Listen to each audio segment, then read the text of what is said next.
नमस्कार दोस्तों, मैं संतोष पटेल स्वागत करता हूं आपके अपने यूट्यूब चैनल डिजिटल भंडार पर।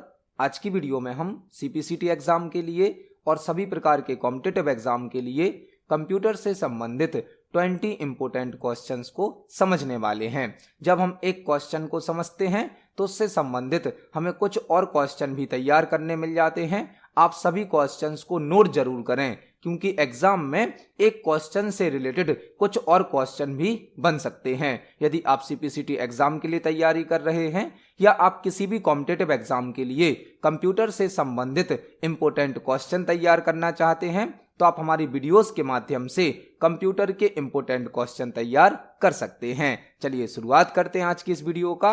देखते हैं आज का हमारा पहला क्वेश्चन क्या है।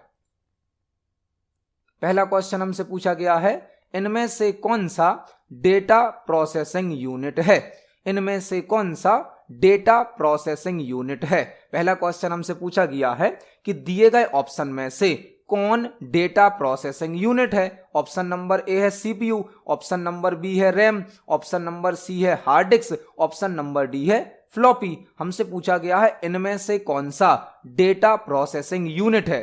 डेटा प्रोसेसिंग मतलब डेटा पर सभी प्रकार के ऑपरेशन को परफॉर्म करना, डेटा पर कैलकुलेशन करना, लॉजिक को चेक करना, कंडीशन को चेक करना, यह कहलाती है डेटा की प्रोसेसिंग। डेटा की प्रोसेसिंग कौन करता है कंप्यूटर में? सीपीयू। सीपीयू मतलब सेंट्रल प्रोसेसिंग यूनिट, जिसे हम प्रोसेसर भी कहते हैं, जिसे माइक्रो प्रोसेसर भी कहा जाता है। यह हमारे कंप्यूटर सिस्टम का ब्रेन होता है, कंप्यूटर सिस्टम का दिमाग होता है सीपीयू, जो कि कंप्यूटर सिस्टम में सभी प्रकार के डेटा की प्रोसेसिंग करता है और डेटा को प्रोसेस करने के बाद आउटपुट प्रदान करता है। तो इस क्वेश्चन का आंसर क्या होगा? ऑप्शन नंबर ए सीपीयू, जिसका फुल फॉर्म होता है सेंट्रल प्रोसेसिंग यूनिट, जिसे प्रोसेसर या माइक्रो प्रोसेसर भी कहा जाता है। यह कंप्यूटर सिस्टम का ब्रेन होता है। कंप्यूटर सिस्टम में सभी प्रकार की प्रोसेसिंग सीपीयू के द्वारा की जाती हैं। तो इस क्वेश्चन का आंसर हो जाएगा ऑप्शन नंबर ए। यहां पर आपको एक और क्वेश्चन तैयार करना है। रैम का फुल फॉर्म क्या होता है? रैम का फुल फॉर्म होता है रैंडम एक्सेस मेमोरी। यह एक वोलेटाइल मेमोरी होती है, अस्थायी मेमोरी होती है, जो कि कुछ समय तक डेटा को स्टोर करती है। जब तक कंप्यूटर सिस्टम ऑन रहता है तब तक रैम में डेटा स्टोर रहता है। कंप्यूटर सिस्टम के ऑफ होने पर रैम से डेटा डिलीट हो जाता है। तो इस क्वेश्चन का आंसर होगा ऑप्शन नंबर ए सीपीयू। सीपीयू को डेटा प्रोसेसिंग यूनिट कहा जाता है। देखते हैं हमारे नेक्स्ट क्वेश्चन को। नेक्स्ट क्वेश्चन है, लार्ज फाइल्स को स्मॉल फाइल्स में कंप्रेस करने के लिए किस प्रोग्राम का उपयोग किया जाता है। लार्ज फाइल्स को स्मॉल फाइल्स में कंप्रेस करने के लिए किस प्रोग्राम का उपयोग किया जाता है। हमें 4 ऑप्शन दिए गए हैं और हमसे पूछा गया है दिए गए ऑप्शन में से कौन सा ऐसा ऑप्शन है जो किसी लार्ज फाइल को स्मॉल फाइल में कंप्रेस करता है। आपसे एक क्वेश्चन और पूछा जा सकता है कि एक लार्ज फाइल को स्मॉल फाइल में कन्वर्ट करना क्या कहलाता है? वह कहलाता है data compression. Data compression. Data compression एक ऐसी टेक्निक होती है जिसके द्वारा एक बड़ी फाइल को या लार्ज फाइल को एक स्मॉल साइज की फाइल में कन्वर्ट कर दिया जाता है। हमसे पूछा गया है दिए गए ऑप्शन में से कौन सा एक फाइल कंप्रेशन प्रोग्राम है। वह है यहां पर विनजिप। विनजिप विनजिप एक एप्लीकेशन है, एक प्रोग्राम है जो कि किसी लार्ज फाइल को कंप्रेस करने की मतलब स्मॉल फाइल में बदलने की सुविधा प्रदान करता है। तो इस क्वेश्चन का आंसर क्या हो जाएगा? विनजिप। ऑप्शन नंबर ए इस क्वेश्चन का आंसर है। विनजिप नाम के सॉफ्टवेयर से हम किसी लार्ज फाइल को स्मॉल फाइल में कंप्रेस कर सकते हैं, मतलब कि कन्वर्ट कर सकते हैं। इस क्वेश्चन का आंसर हो जाएगा ऑप्शन नंबर ए। देखते हैं हमारे नेक्स्ट क्वेश्चन को। नेक्स्ट क्वेश्चन है, अगर आपको इंटरनेट के माध्यम से एक वायरस युक्त फाइल मिलती है तो आप वायरस को हटाने के लिए किसका चयन करेंगे। एक क्वेश्चन हमसे पूछा गया है, अगर आपको इंटरनेट के माध्यम से एक वायरस युक्त फाइल मिलती है तो आप वायरस को हटाने के लिए किसका चयन करेंगे। क्वेश्चन हमसे यह पूछा गया है कि यदि आप इंटरनेट से कोई फाइल डाउनलोड करते हैं और उस फाइल में वायरस होते हैं तो आप वायरस को हटाने के लिए निम्न ऑप्शन में से किसका उपयोग करेंगे, किसको सेलेक्ट करेंगे। ऑप्शन नंबर ए है disk cleanup, option number B है scan using antivirus, option number C है अनइंस्टॉल, ऑप्शन नंबर डी है फाइल क्लीनअप। जब किसी फाइल में वायरस होता है तो उस वायरस को हटाने के लिए हमें उस फाइल को एंटीवायरस से स्कैन करना होता है। एंटीवायरस एक सॉफ्टवेयर होता है जो कि किसी वायरस को डिटेक्ट करता है और उसे हटा देता है। वायरस क्या होता है? वायरस एक प्रोग्राम होता है, एक सॉफ्टवेयर होता है जिसे कोडिंग के द्वारा, प्रोग्रामिंग के द्वारा बनाया जाता है। लेकिन वायरस एक ऐसा सॉफ्टवेयर होता है जो कंप्यूटर सिस्टम के लिए या डेटा के लिए नुकसानदायक हो सकता है। जो वायरस होता है वह एक सॉफ्टवेयर होता है जो कि कंप्यूटर सिस्टम के लिए और डेटा के लिए हार्मफुल होता है, और वायरस को हटाने के लिए और वायरस को रोकने के लिए एंटीवायरस का यूज किया जाता है।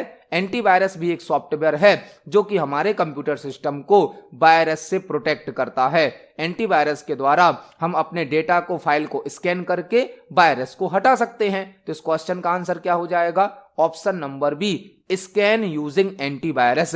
जिस फाइल में वायरस है उसको हम एंटीवायरस से स्कैन करेंगे तो एंटीवायरस उस वायरस को हटा देगा। मतलब इस क्वेश्चन का आंसर क्या हो जाएगा? Option number B. वायरस का फुल फॉर्म भी आपको याद करना है। वायरस का फुल फॉर्म होता है vital information resource under seize. Vital information resource under seize. तो इस क्वेश्चन का आंसर हो जाएगा ऑप्शन नंबर बी। देखते हैं हमारे नेक्स्ट क्वेश्चन को। नेक्स्ट क्वेश्चन है पोस्ट किस प्रक्रिया से संबंधित है? पोस्ट किस प्रक्रिया से संबंधित है? यहां पर आपको 2-3 क्वेश्चन तैयार करने मिलेंगे। हमसे क्वेश्चन पूछा गया है पोस्ट किस प्रक्रिया से संबंधित है। ऑप्शन नंबर ए है डीबग, ऑप्शन नंबर बी है कंपाइल, ऑप्शन नंबर सी है बूट, ऑप्शन नंबर डी है लोड। पोस्ट क्या है? पोस्ट का फुल फॉर्म होता है power on self test. POST का फुल फॉर्म क्या होता है? Power on self test. POST booting process का एक स्टेप होता है। बूटिंग प्रोसेस का, बूटिंग प्रोसेस क्या होती है? जब हम कंप्यूटर सिस्टम को ऑन करते हैं तो उसे कहा जाता है कंप्यूटर को बूट करना। जब हम कंप्यूटर सिस्टम को ऑन करते हैं तो उसे कहा जाता है कंप्यूटर सिस्टम को बूट करना। मतलब कंप्यूटर को ऑन करना कहलाता है कंप्यूटर को बूट करना। जब हम कंप्यूटर को बूट करते हैं तो एक बूटिंग प्रोसेस रन होती है। बूटिंग प्रोसेस में मल्टीपल स्टेप्स होते हैं, उसी का एक स्टेप होता है पोस्ट। पोस्ट का फुल फॉर्म क्या होता है? Power on self test.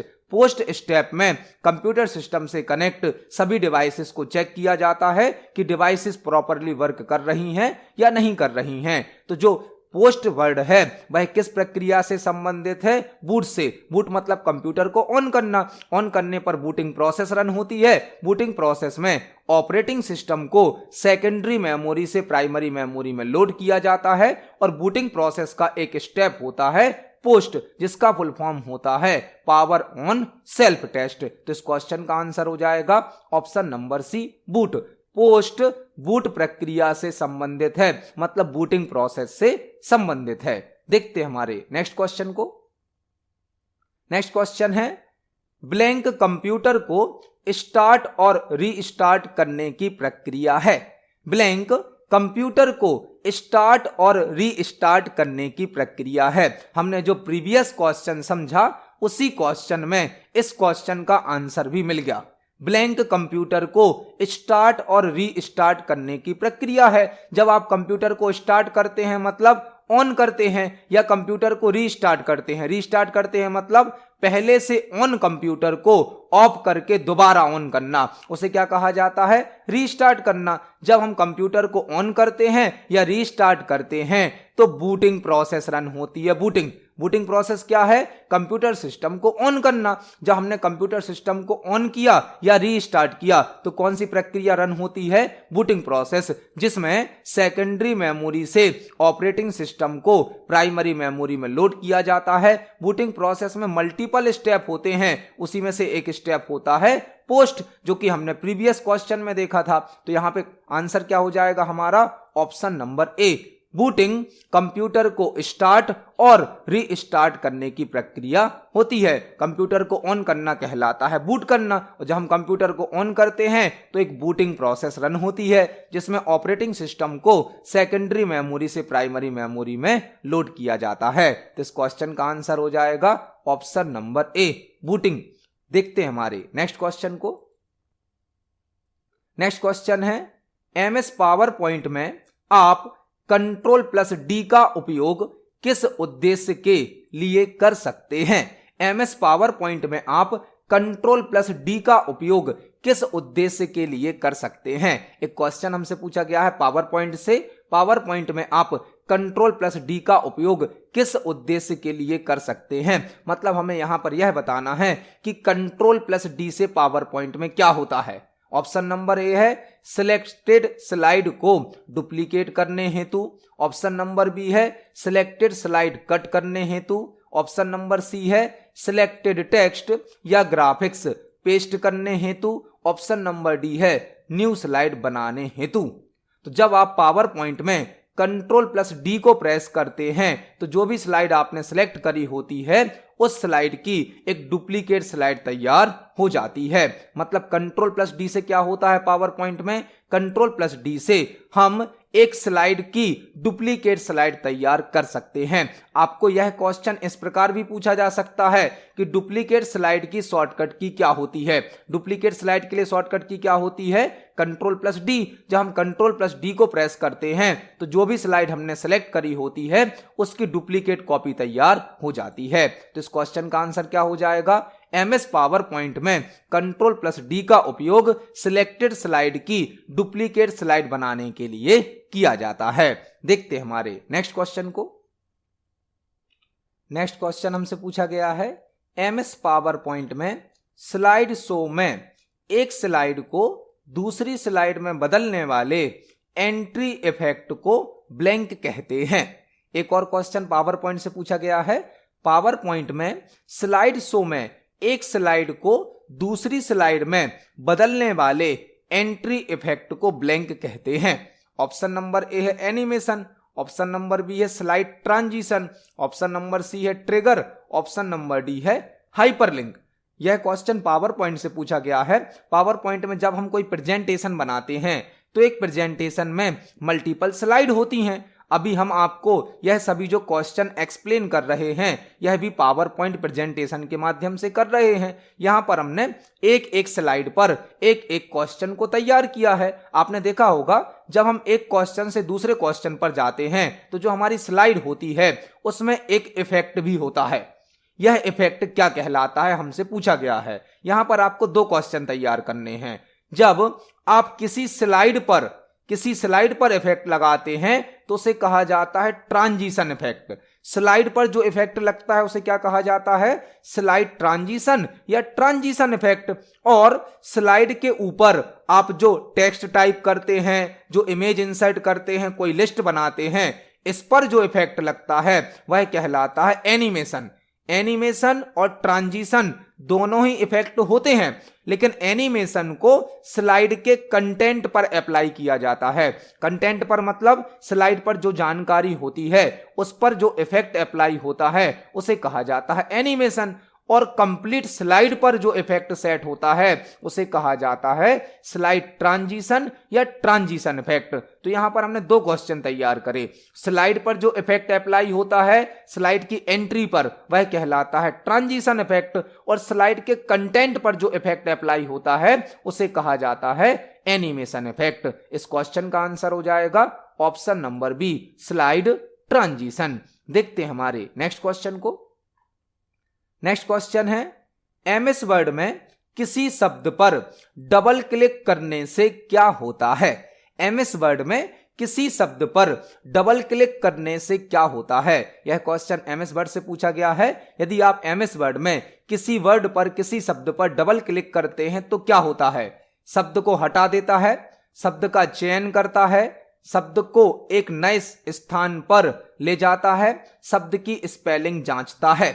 जब आप किसी शब्द पर डबल क्लिक करते हैं तो क्या होता है, हम जिस शब्द पर डबल क्लिक करते हैं वह शब्द सिलेक्ट हो जाता है, मतलब शब्द का क्या कर देता है, चयन कर देता है। हम जिस वर्ड पर, जिस शब्द पर एमएस वर्ड में डबल क्लिक करते हैं वह कंप्लीट वर्ड सिलेक्ट हो जाता है, मतलब शब्द का चयन करता है। तो इस क्वेश्चन का आंसर क्या हो जाएगा, ऑप्शन नंबर बी, शब्द का चयन करता है, मतलब शब्द को सिलेक्ट कर देता है। इसको हम एमएस वर्ड पर प्रैक्टिकली भी देख सकते हैं। चलते हैं एमएस वर्ड पर। यह हमारा MS वर्ड सॉफ्टवेयर है। यदि हम किसी शब्द पर डबल क्लिक करते हैं तो वह कंप्लीट वर्ड सिलेक्ट हो जाता है डबल क्लिक करने पर। यदि हम किसी भी शब्द पर डबल क्लिक करते हैं तो वह शब्द सिलेक्ट हो जाता है। और यदि हम किसी शब्द पर रेगुलर 3 टाइम्स क्लिक कर देते हैं, 3 बार क्लिक करते हैं, तो हमारा कर्सर जिस शब्द पर होता है उस शब्द का कंप्लीट पैराग्राफ सिलेक्ट हो जाता है। मतलब 3 टाइम्स क्लिक करने पर कंप्लीट पैराग्राफ सिलेक्ट होता है और डबल क्लिक करने पर एक कंप्लीट वर्ड सिलेक्ट हो जाता है। तो इस क्वेश्चन का आंसर हो जाएगा ऑप्शन नंबर बी। देखते हैं हमारे नेक्स्ट क्वेश्चन को। नेक्स्ट क्वेश्चन है, आजकल ज्यादातर एप्लीकेशन सॉफ्टवेयर एक इंटरफेस के साथ आते हैं जिसे ब्लैंक यूजर इंटरफेस कहते हैं। आजकल ज्यादातर एप्लीकेशन सॉफ्टवेयर एक इंटरफेस के साथ आते हैं जिसे ब्लैंक यूजर इंटरफेस कहते हैं। ऑप्शन नंबर ए है ग्राफिकल, ऑप्शन नंबर बी है कैरेक्टर, ऑप्शन नंबर सी है आइकन, ऑप्शन नंबर डी है बटन। हमसे क्वेश्चन पूछा गया है, आजकल ज्यादातर मतलब मैक्सिमम एप्लीकेशन सॉफ्टवेयर एक इंटरफेस के साथ आते हैं। इंटरफेस का मतलब क्या होता है? वर्किंग एरिया, कार्य करने का स्थान। किसी सॉफ्टवेयर में जहां पर यूजर वर्क करता है, कार्य करता है, उस एरिया को कहा जाता है यूजर इंटरफेस। तो हमसे पूछा गया है, आजकल ज्यादातर एप्लीकेशन सॉफ्टवेयर एक इंटरफेस के साथ आते हैं जिसे ब्लैंक यूजर इंटरफेस कहते हैं। उसे कहते हैं graphical user interface. Maximum software में करंट टाइम पर कौन सा इंटरफेस होता है? ग्राफिकल यूजर इंटरफेस, जहां पर ऑब्जेक्ट को ग्राफिक्स के माध्यम से, कलर के माध्यम से शो किया जाता है। जैसे कि Windows operating system, Android operating system, Linux operating system, MS word, यह सभी कौन से सॉफ्टवेयर होते हैं? ग्राफिकल यूजर इंटरफेस वाले सॉफ्टवेयर। जबकि एक इंटरफेस होता है character user interface. Character user interface मतलब जैसे कि डॉस होता है, MS डॉस, जिसमें कमांड के माध्यम से वर्क किया जाता है, वह कहलाता है character user interface. Character user interface में वर्क करना थोड़ा टफ होता है, जबकि ग्राफिकल यूजर इंटरफेस में वर्क करना आसान होता है। तो करंट टाइम पर मैक्सिमम सॉफ्टवेयर में कौन सा इंटरफेस होता है? Graphical user interface.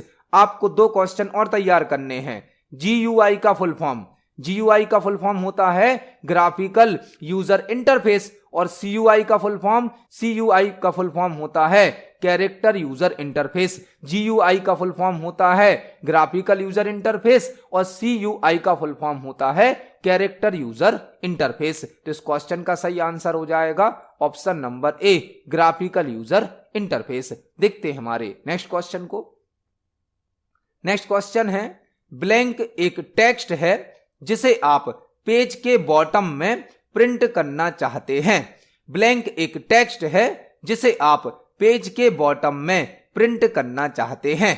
Option number A है हेडर, ऑप्शन नंबर बी है फुटर, ऑप्शन नंबर सी है change case, option number D है रिप्लेस। यह क्वेश्चन MS वर्ड से पूछा गया है। हमसे पूछा गया है, ब्लैंक एक टेक्स्ट है जिसे आप पेज के बॉटम में मतलब नीचे प्रिंट करना चाहते हैं। जब आप MS वर्ड में कोई डॉक्यूमेंट बनाते हैं, कोई फाइल बनाते हैं, तो आपको जो पेज दिया जाता है, इस पेज पर कंप्लीट एरिया में टाइपिंग नहीं होती है। आपने देखा होगा पेज के चारों साइड पर, ऑल साइड पर कुछ ब्लैंक एरिया छोड़ दिया जाता है। यह ब्लैंक एरिया कहलाता है मार्जिन।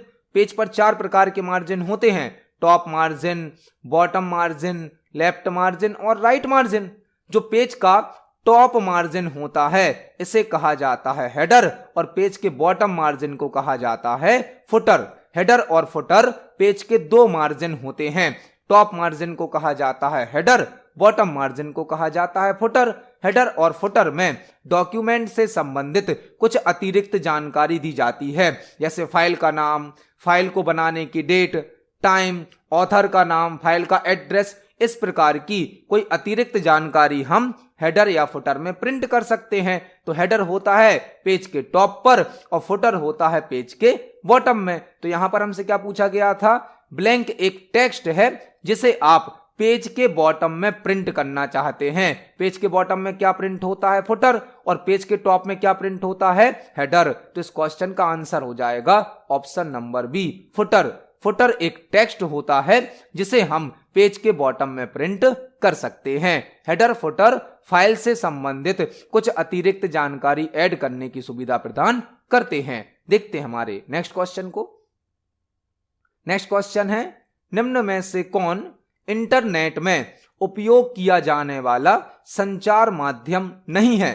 निम्न में से कौन इंटरनेट में उपयोग किया जाने वाला संचार माध्यम नहीं है? हमसे क्वेश्चन पूछा गया है, निम्न में से कौन इंटरनेट में उपयोग किया जाने वाला कम्युनिकेशन का मीडियम नहीं है या कम्युनिकेशन का माध्यम नहीं है? ऑप्शन नंबर ए है ईमेल, ऑप्शन नंबर बी है फॉर्मेटिंग, ऑप्शन नंबर सी है instant messaging, option number D है वीडियो कॉन्फ्रेंसिंग। हमसे क्वेश्चन पूछा गया है कि दिए गए ऑप्शन में से कौन सा इंटरनेट के माध्यम से संचार की सुविधा नहीं देता है? तो ईमेल तो हमें कम्युनिकेशन करने की सुविधा देता है, ईमेल के माध्यम से हम मैसेज को सेंड और रिसीव कर सकते हैं। वीडियो कॉन्फ्रेंसिंग भी इंटरनेट के माध्यम से कम्युनिकेशन करने की सुविधा प्रदान करती है।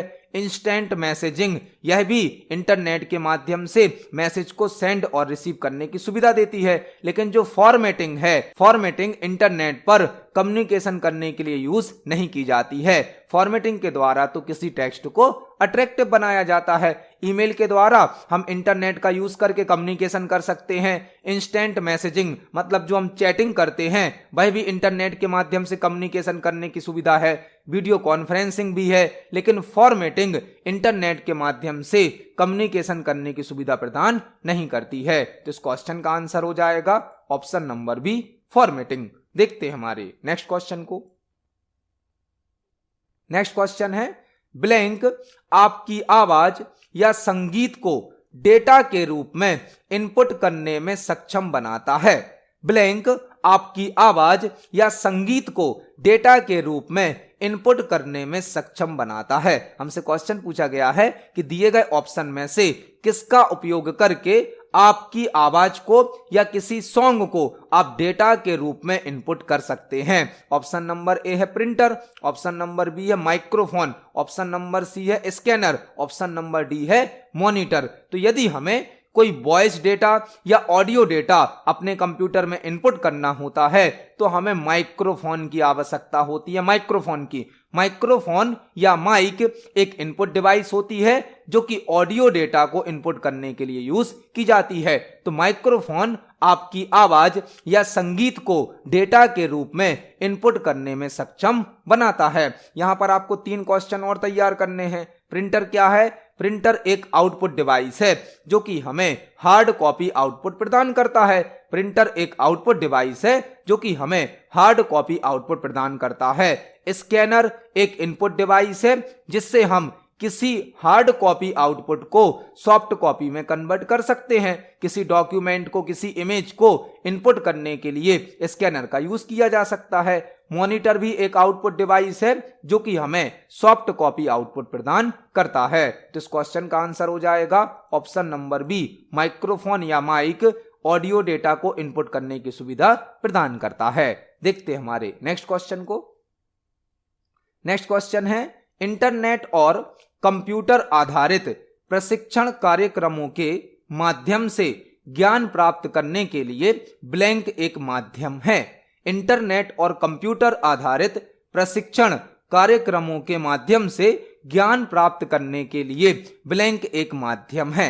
हमसे क्वेश्चन पूछा गया है, यदि इंटरनेट और कंप्यूटर के द्वारा हम कोई प्रशिक्षण लेते हैं, कोई ट्रेनिंग लेते हैं और उससे हम कोई नॉलेज प्राप्त करते हैं, ज्ञान प्राप्त करते हैं, तो उसके लिए निम्न में से कौन एक माध्यम है?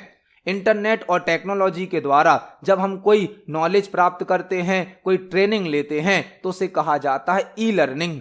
ई लर्निंग मतलब इलेक्ट्रॉनिक लर्निंग। इंटरनेट के माध्यम से, डिजिटल टेक्नोलॉजी के माध्यम से यदि हम कोई चीज सीखते हैं, उसको पढ़ते हैं, कोई नॉलेज प्राप्त करते हैं, तो उसे क्या कहा जाता है? ई लर्निंग, मतलब कि इलेक्ट्रॉनिक लर्निंग। तो इस क्वेश्चन का आंसर हो जाएगा ऑप्शन नंबर सी, इंटरनेट और कंप्यूटर आधारित प्रशिक्षण मतलब ट्रेनिंग कार्यक्रमों के माध्यम से ज्ञान प्राप्त करने के लिए ई लर्निंग एक माध्यम होता है। देखते हैं हमारे नेक्स्ट क्वेश्चन को। नेक्स्ट क्वेश्चन है, स्लाइड शो में आप एक स्लाइड से दूसरी स्लाइड पर कैसे जाते हैं? स्लाइड शो में आप एक स्लाइड से दूसरी स्लाइड पर कैसे जाते हैं। यह क्वेश्चन भी पावर पॉइंट से पूछा गया है। पावर पॉइंट में हम जो प्रेजेंटेशन बनाते हैं उस प्रेजेंटेशन को रन करने के लिए, उस प्रेजेंटेशन को प्ले करने के लिए स्लाइड शो का यूज किया जाता है। स्लाइड शो का मतलब क्या है, यहां पर आपने जो प्रेजेंटेशन बनाई है उसको प्ले करना, उसको रन कर देना, उसे कहते हैं स्लाइड को शो करना। स्लाइड शो की शॉर्टकट की क्या होती है, F5। यदि आपने जो प्रेजेंटेशन बनाया है आप उसको स्लाइड शो करना चाहते हैं, प्ले करना चाहते हैं, तो शॉर्टकट की होती है F5। यह शॉर्टकट की आपकी प्रेजेंटेशन को फर्स्ट स्लाइड से, स्टार्टिंग से स्टार्ट करती है। और यदि आपको अपनी प्रेजेंटेशन को किसी सिलेक्टेड स्लाइड से या करंट स्लाइड से रन करना है तो आप शॉर्टकट की यूज कर सकते हैं Shift+F5। Shift+F5 क्या करता है, प्रेजेंटेशन को करंट स्लाइड से स्लाइड शो करता है, रन करता है, जबकि F5 प्रेजेंटेशन को फर्स्ट स्लाइड से, स्टार्टिंग से स्लाइड शो करता है। हमसे क्वेश्चन पूछा गया है स्लाइड शो में आप एक स्लाइड से दूसरी स्लाइड पर कैसे जाते हैं। ऑप्शन नंबर ए है एस्केप दबाकर, एस्केप की को प्रेस करके। ऑप्शन नंबर बी है माउस लेफ्ट क्लिक से। ऑप्शन नंबर सी है F12 दबाकर। ऑप्शन नंबर डी है टैब की को दबाकर।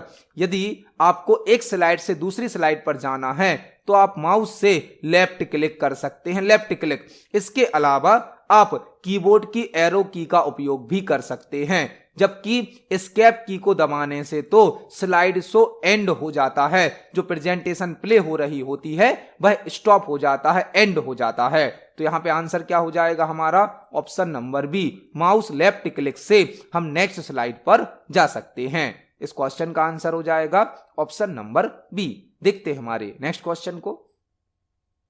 नेक्स्ट क्वेश्चन है MS एक्सेल डॉक्यूमेंट को जिस फाइल के रूप में संग्रहित किया जाता है उसे क्या कहते हैं।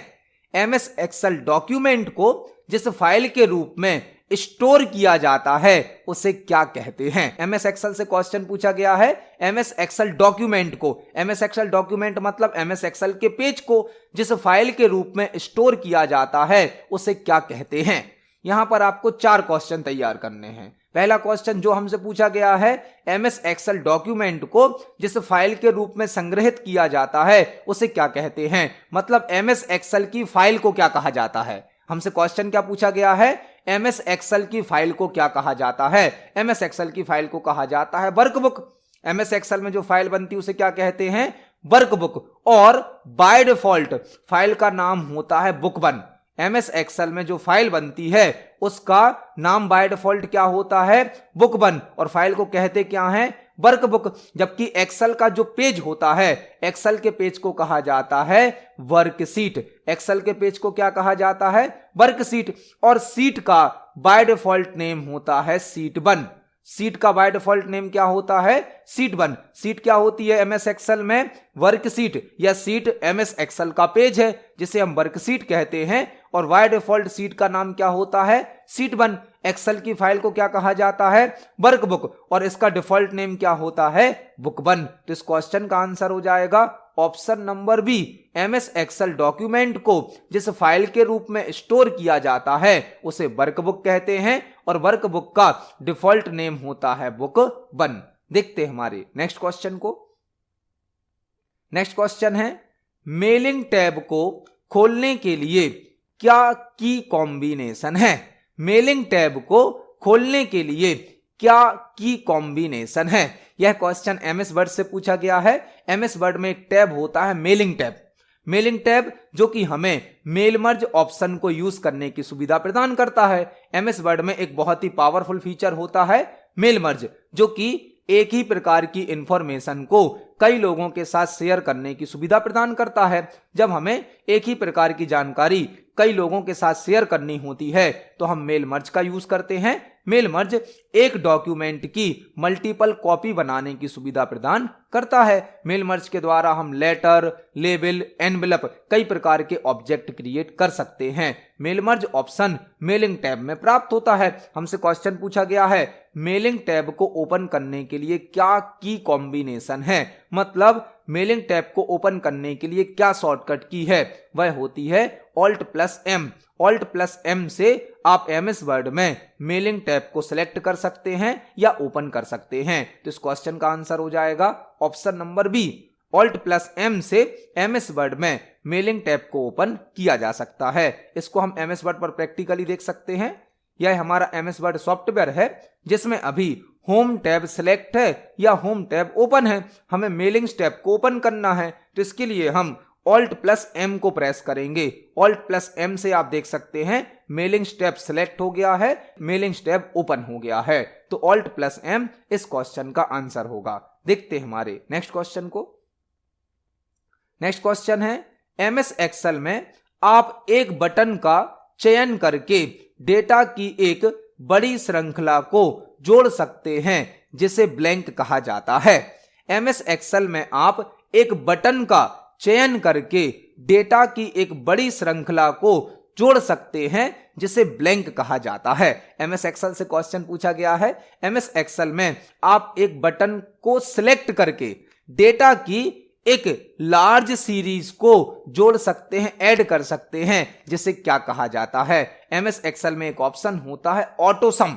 ऑटो सम मतलब ऑटोमेटिक सम करना, जिसके द्वारा हम एक सीरीज को, एक रेंज को बहुत ही कम समय में ऐड कर सकते हैं, जोड़ सकते हैं। तो इस क्वेश्चन का आंसर क्या हो जाएगा? ऑप्शन नंबर डी, ऑटो सम। ऑटो सम के द्वारा हम एक्सेल में एक लार्ज सीरीज को बहुत ही कम समय में जोड़ सकते हैं, ऐड कर सकते हैं। यहां पर आपको एक और क्वेश्चन तैयार करना है। ऑटो सम की शॉर्टकट की क्या होती है? ऑटो सम की शॉर्टकट की होती है Alt+Equal। Alt+Equal से हम MS एक्सेल में ऑटो सम को यूज कर सकते हैं। इस क्वेश्चन का आंसर हो जाएगा ऑप्शन नंबर डी, ऑटो सम। इसको हम एक्सेल में प्रैक्टिकली देखने वाले हैं। चलते हैं MS एक्सेल में। यदि हम MS एक्सेल में एक सीरीज तैयार करते हैं, कुछ यहां पर नंबर टाइप करते हैं। फॉर एग्जाम्पल हमने लिखा 2, 5, 4, इस प्रकार से हमने कुछ नंबर लिखे हैं। अब यदि हमें इन नंबर का टोटल करना है तो हम इन सभी नंबर को, रेंज को सिलेक्ट करेंगे और होम टैब में ऑटो सम ऑप्शन पर क्लिक करेंगे। ऑटो सम पर क्लिक करने से आप देख सकते हैं हमारे सामने टोटल होकर आ गया है। तो auto some option home tab में प्राप्त होता है, जो कि किसी सीरीज को बहुत ही कम समय में ऐड करने की सुविधा प्रदान करता है। यह काम हम शॉर्टकट की से भी कर सकते हैं। हमने कुछ नंबर लिखे हैं और जहां पर हमें टोटल करना है वहां पर हम अपने कर्सर को रखेंगे, कीबोर्ड से Alt+Equal को प्रेस करेंगे। आप देख सकते हैं ऑटोमेटिक सम फंक्शन अप्लाई हो गया है। हम एंटर की को प्रेस करेंगे तो हमें आंसर प्राप्त हो जाता है। तो MS एक्सेल में एक बड़ी श्रृंखला को जोड़ने के लिए ऑटो सम का यूज किया जाता है। यह ऑप्शन होम टैब में प्राप्त होता है और इसकी शॉर्टकट की होती है Alt+Equal। देखते हैं हमारे नेक्स्ट क्वेश्चन को। नेक्स्ट क्वेश्चन है, जब MS वर्ड लोड हो जाता है तो ओपनिंग स्क्रीन किस नाम से दस्तावेज प्रदर्शित करता है? जब MS वर्ड लोड हो जाता है तो ओपनिंग स्क्रीन किस नाम से दस्तावेज प्रदर्शित करता है? यह क्वेश्चन MS वर्ड से पूछा गया है। MS वर्ड जब आप ओपन करते हैं और MS वर्ड पूरा लोड हो जाता है, ओपन हो जाता है, तो आपको MS वर्ड की विंडो देखने मिलती है, MS वर्ड की स्क्रीन देखने मिलती है। उसमें आपका जो डॉक्यूमेंट होता है, आपकी जो फाइल होती है, उसको किस नाम से शो किया जाता है?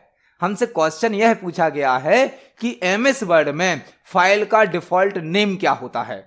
MS वर्ड में फाइल का डिफॉल्ट नेम क्या होता है? क्यों? क्योंकि जब हम MS वर्ड को खोलेंगे तो हमारी जो फाइल बनेगी उसको ऑटोमेटिक एक नाम दिया जाएगा, वह कहलाएगा फाइल का डिफॉल्ट नेम, वही स्क्रीन पर शो होगा। वह हमसे पूछा गया है। क्वेश्चन क्या है हमारा? जब MS वर्ड लोड हो जाता है तो ओपनिंग स्क्रीन किस नेम से डॉक्यूमेंट को रिप्रेजेंट करती है? मतलब MS वर्ड को जब आप ओपन करते हैं, MS वर्ड कंप्लीटली ओपन हो जाता है तो आपको डिफॉल्ट रूप से एक फाइल बनी मिलती है। उस फाइल को आप किसी भी नाम से सेव कर सकते हैं, लेकिन ऑटोमेटिक उसका एक नाम होता है, वह नाम होता है document1। जब आप MS वर्ड में कोई फाइल बनाते हैं तो उसका डिफॉल्ट नेम क्या होता है? document1 होता है। और MS वर्ड का एक्सटेंशन क्या होता है? .docx। MS वर्ड में जो फाइल बनती है उसे डॉक्यूमेंट कहते हैं। MS वर्ड में जो फाइल बनती है उसे क्या कहा जाता है? डॉक्यूमेंट। लेकिन फाइल का डिफॉल्ट नेम क्या होता है? document1। और फाइल का एक्सटेंशन क्या होता है? .docx। तो इस क्वेश्चन का आंसर होगा ऑप्शन नंबर ए, document1। जब MS वर्ड लोड हो जाता है तो ओपनिंग स्क्रीन किस नाम से दस्तावेज प्रदर्शित करता है? document1 नाम से। इसको हम MS वर्ड पर प्रैक्टिकली देख सकते हैं। यह हमारा MS वर्ड सॉफ्टवेयर है जिसमें हमने एक फाइल बनाई है, लेकिन इस फाइल को सेव नहीं किया है। तो आप देख सकते हैं फाइल को ऑटोमेटिक नाम क्या दिया गया है? document1। हमसे क्वेश्चन यह पूछा गया है कि MS वर्ड में फाइल का डिफॉल्ट नेम क्या होता है। क्यों? जब हम MS वर्ड में फाइल बनाएंगे तो उसको ऑटोमेटिक एक नाम दिया जाएगा। वह ऑटोमेटिक नाम क्या होता है? Default document1। फाइल का जो डिफॉल्ट नेम होता है वह क्या होता है? document1। तो इस क्वेश्चन का सही आंसर हो जाएगा ऑप्शन नंबर ए। देखते हैं हमारे नेक्स्ट क्वेश्चन को। नेक्स्ट क्वेश्चन है, नेटवर्क में AAA AAA का मतलब क्या होता है? कंप्यूटर नेटवर्क से क्वेश्चन पूछा गया है। नेटवर्क में 3 बार A का मतलब क्या होता है? AAA का क्या मतलब होता है? कंप्यूटर नेटवर्क से क्वेश्चन पूछा गया है। नेटवर्क में AAA का मतलब क्या होता है? नेटवर्क में 3 बार A का मतलब होता है authentication, authorisation, accounting. Authentication, authorisation, accounting. Network में या कंप्यूटर नेटवर्क में AAA का मतलब क्या होता है?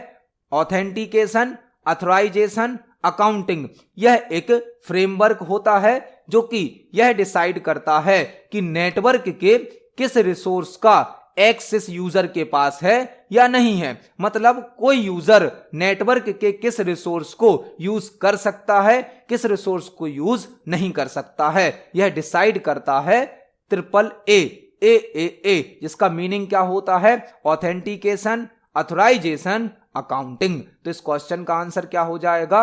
Option number C. नेटवर्क में AAA का मतलब होता है ऑथेंटिकेशन, अथोराइजेशन, अकाउंटिंग। इस क्वेश्चन का आंसर है ऑप्शन नंबर सी। तो आज की वीडियो में हमने CPCT एग्जाम के लिए और सभी प्रकार के कॉम्पिटिटिव एग्जाम के लिए कंप्यूटर से संबंधित 20 इंपोर्टेंट क्वेश्चंस को समझा। आप इन सभी क्वेश्चंस को पढ़ें, समझें। यदि आपका कोई क्वेश्चन है, कोई डाउट है तो कमेंट सेक्शन में जरूर पूछें। वीडियो पसंद आती है तो वीडियो को लाइक करें, ज्यादा से ज्यादा शेयर करें। मिलते हैं अगली वीडियो में। धन्यवाद।